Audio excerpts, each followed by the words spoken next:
안녕하세요, 리본카 정현빈입니다. 야, 테슬라 사이버 트럭이 드디어 국내에 정식 출시가 됐다고 합니다. 야, 이게 진짜 출시가 된다고? 아니, 그냥 명목상으로 띄워놓은 거 아니었어? 심지어 가격도 정말 충격적인데, 사실 저는 사이버 트럭을 미국 LA에서 이미 런치 에디션을 한번 타봤잖아요. 그 경험을 토대로 과연 사이버 트럭 한국에서 탈만한 차량인지 한번 알아보도록 하겠습니다.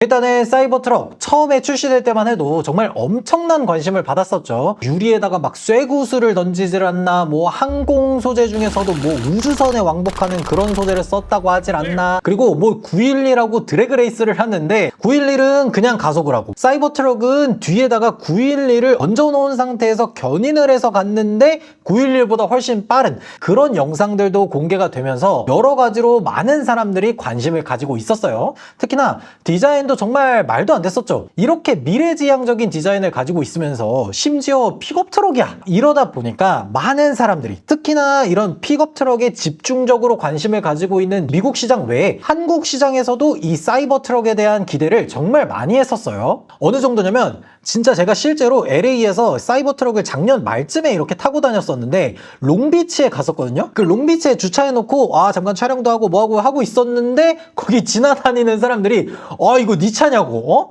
이 사이버 트럭 좋냐고 막 이렇게 물어보더라고.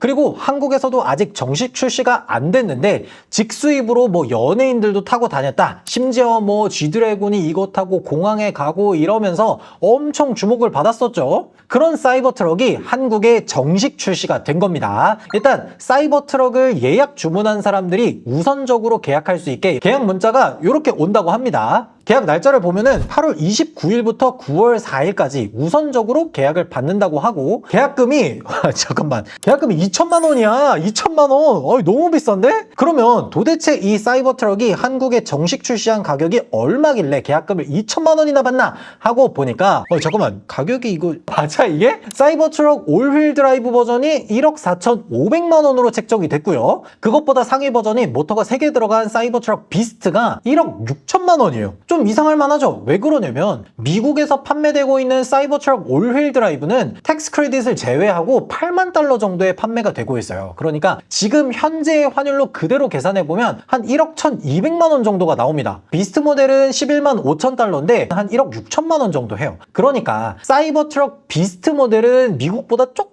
더 저렴하게 나온 거고, 올휠 드라이브 모델은 미국보다 한 3,300만 원 정도가 더 비싸게 책정이 된 거예요. 잠깐만, 이거를 왜 이렇게 출시를 했지? 라는 생각이 들죠? 롱레인지 트림은 심지어 69,990달러야. 왜 우리나라는 이렇게 비싸게 책정이 된 건가?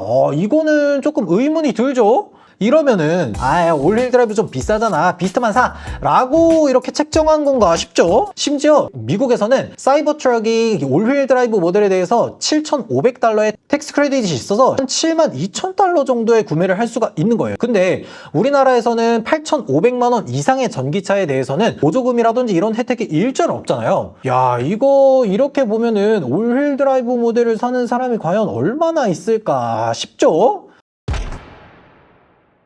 자, 그러면 저는 사이버 트럭을 미국에서 직접 몰아봤었잖아요. 심지어 FSD가 있는 모델이었거든요. 과연 이 사이버 트럭을 국내에서 잘 타고 다닐 수 있을까? 일단 장점으로만 먼저 보면 어딜 가더라도 이목을 한눈에 집중시킬 수가 있을 겁니다. 눈에 안 띌 수가 없는 디자인이거든요. 심지어 우리나라는 픽업 트럭이 그렇게 많은 나라가 아니잖아요. 그리고 디자인이 저렇게 생겼는데 도대체 어떻게 안 쳐다볼 수가 있어? 무조건 쳐다보지. 그리고 사이버 트럭은 픽업 트럭 본연의 능력도 굉장히 충실한 편이에요. 적재 공간이 생각보다 굉장히 많고, 이 트럭의 탑 부분으로 되어 있는 이런 것들이 전동으로 올라왔다 내려갔다 하는 기능들까지 기본으로 탑재가 되어 있습니다. 거기에다가 적재 용량도 굉장히 높은 편이에요. 기본적으로 올휠 드라이브 모델 같은 경우에는 한 1톤 정도를 뒤에 적재할 수가 있습니다. 그렇기 때문에 내가 뒤에다가 짐을 좀 많이 싣고 다닌다든지, 심지어 견인을 한다고 해도 한 3톤까지는 무난하게 끌 수 있는 능력을 가지고 있기 때문에 픽업 트럭이 가져야 되는 능력에는 정말 웬만한 것들은 다 탑재하고 있다 라고 봐도 되겠죠. 또 다른 부분으로는 캠핑이나 피크닉 같은 걸 걸 할 때는 정말 좋습니다. 테슬라는 원래도 이 테슬라 모델 3, 모델 Y, 뭐 모델 X, 모델 S 이런 차량에는 V2L, 그러니까 자동차에 있는 배터리를 뽑아서 외부에서 쓸 수 있는 이런 기능이 없었어요. 근데 이 사이버 트럭부터는 V2L 기능이 포함되어 있습니다. 그래서 적재 공간에서 전기 코드를 꼽으면 그대로 전기를 사용할 수 있게 그렇게 만들어 놨어요. 이런 장점들이 있기도 하고, 심지어 자동차에 에어 서스펜션 기능이 들어가 있어서 이 자동차의 평행을 맞춰주는 기능도 들어가 있습니다. 그러니까 보통 험로나 험지 이런 데 가면 이 자동차의 이 수평이 안 맞아서 한쪽으로 쏠려서 잔다거나 이런 경우가 있잖아요. 이런 것들을 막아주는 그 수평을 맞춰주는 기능이 있어서 차박이라든지 이런 것들을 할 때에도 굉장히 이점이 있죠. 그리고 주행거리도 꽤나 긴 편입니다. 배터리가 120kWh 정도 되는 굉장히 큰 배터리가 들어가 있기 때문에 미국 기준으로 했을 때 한 500km 정도는 무난하게 주행할 수가 있어요. 그러니까 가격이 비싼 만큼 비싼 값을 한다는 거죠. 그리고 마지막으로 출력이 정말 미쳤죠? 시속 100km까지 가속하는 시간이 올휠 드라이브 기준으로는 한 4.2초 정도 되고, 비스트 모델은 3초가 안 걸립니다. 대략 한 2.7초에서 2.8초 정도가 돼요. 아니, 이렇게 무거운 픽업 트럭에 이렇게 전장이 큰 차가 이렇게 빠르다는 게 말이 안 돼. 그래서 한국에서도 이 사이버 트럭에 대한 기대가 생각보다 많이 있었습니다. 그런데 이런 장점이 많은 만큼 약간 불편할 수 있는 점들이 조금 있기는 합니다. 어떤 거냐면, 사이버 트럭이라는 차량이 픽업 트럭의 나라라고 하는 미국에서 주로 주행하는, 미국에서 주로 출고가 되는 차량이기 때문에 정말 미국인들의 니즈에 맞춰서 덩치가 정말 어마어마하게 크거든요. 전장이 5683mm에 전폭이 2032mm, 전고가 1791mm입니다. 이거 딱 들으면 느낌이 오시죠? 야, 이거 대한민국 주차장에 이거 들어갈까? 라는 생각이 바로바로 드실 거예요. 우리나라 사람들은 보통 다세대 주택, 그 중에서도 이런 아파트형 주차장들이 굉장히 많은 편이잖아요. 근데 우리나라 아파트들 어떻게 돼 있어요? 주차장 규격이 보통은 전폭이라고 할 수 있는 가로 넓이는 2m를 조금 넘는 수준이고, 그리고 이 세로 길이 같은 경우에는 한 6m 정도가 된다고 해요. 이것도 이제 신축 정도나 그렇고 그것보다 조금 적은 주차장들이 많습니다. 그러면 과연 요 정도 전장을 가지고 있는 차량이 과연 들어갈까? 라고 하면 이 후륜 조향 기능도 있고, 여기에다가 더해서 스티어링도 스티어 바이 와이어 기술을 가지고 있기 때문에 이 주차를 하는 것 자체는 그렇게 어렵진 않을 거예요. 근데 내가 살고 있는 집의 주차장이 어느 정도의 크기를 가지고 있냐, 여기에 따라서 갈릴 것 같은데, 제가 그래도 2023년 정도쯤에 지어진 신축 아파트에 살고 있거든요. 근데 제가 지난번에 에스컬레이드 ESV를 주차했을 때 전폭은 뭐 그래도 어느 정도 맞게 주차를 했는데, 이 앞코가 주차장을 뛰어넘어서 저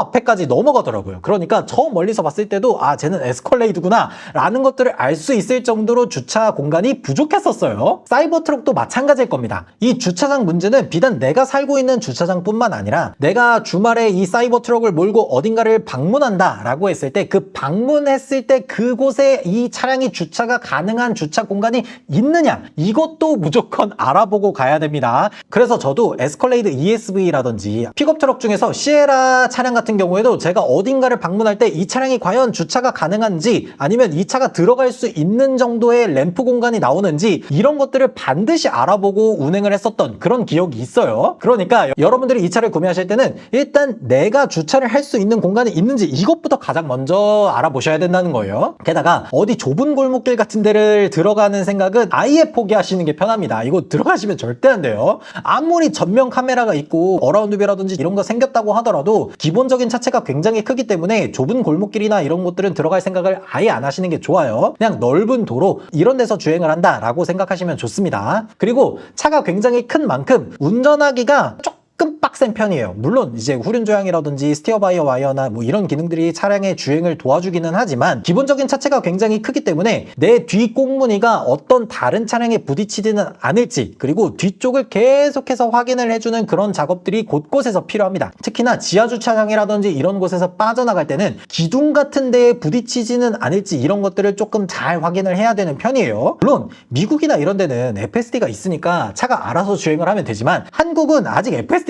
안 되니까 내가 셀프로 주행을 해야 돼서 이런 것들도 반드시 주의를 하셔야 돼요. 네, 이렇게 한국에 테슬라 사이버트럭이 출시되고 가격이 얼마인지, 제가 실제로 미국에서 탔을 때 경험이 어땠었는지 이런 것들에 대해서 조금 말씀을 드렸는데, 사이버트럭이라는 자동차 자체는 굉장히 매력적인 자동차고 어디에서나 이봉을 집중받고 사용성이나 용도라든지 이런 것들도 굉장히 다양하기 때문에 참 좋은 차량이긴 한데, 한국의 도로 사정이나 주차장 상황 이런 것들과 잘 맞을지 이런 것들이 조금 애매하다라는 생각이 들기도 하고, 저는 개인적으로 올휠 드라이브 모델이 정말 볼륨 모델로서 많은 사람들이 구입할 수 있는 차량이다 라고 생각했는데, 조금 비싼 가격에 나와서 괜찮을까라는 생각이 조금 들더라고요. 아니 이거 미국이랑 똑같이 그냥 한 1억 1천만 원이나 1억 1,500만 원 요 정도에 출시했으면 참 좋았을 텐데, 가격이 1억 4,500만 원이라고 하니까 갑자기 뭔가 살짝 식는 듯한 그런 느낌이 들어서 살짝 아쉬운 것 같아요. 테슬라 사이버트럭, 여러분들의 생각은 어떤지 댓글로 달아주시면 좋을 것 같습니다. 지금까지 저는 리본카 전혜빈이었습니다. 감사합니다.